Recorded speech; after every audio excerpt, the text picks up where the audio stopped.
In today's video, I'll teach you how to update LastPass app.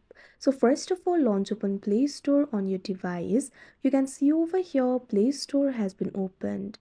Tap on the search icon that you can see at the bottom right corner of your screen. Tap on the search bar that you can see at the top.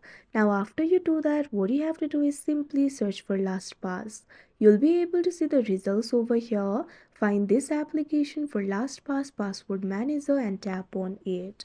Now you'll be led to this kind of interface. If you update the LastPass application, you'll be able to access new features and smoother performance. Along with that, all the bugs will also be fixed. So what you have to do is simply tap on the option update that you'll be able to see in this interface.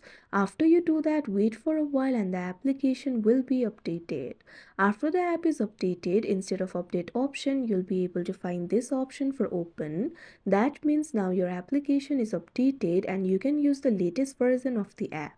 So like this, you'll be able to update it. So that is how you update LastPass app. I hope you found this video helpful. Thank you for watching.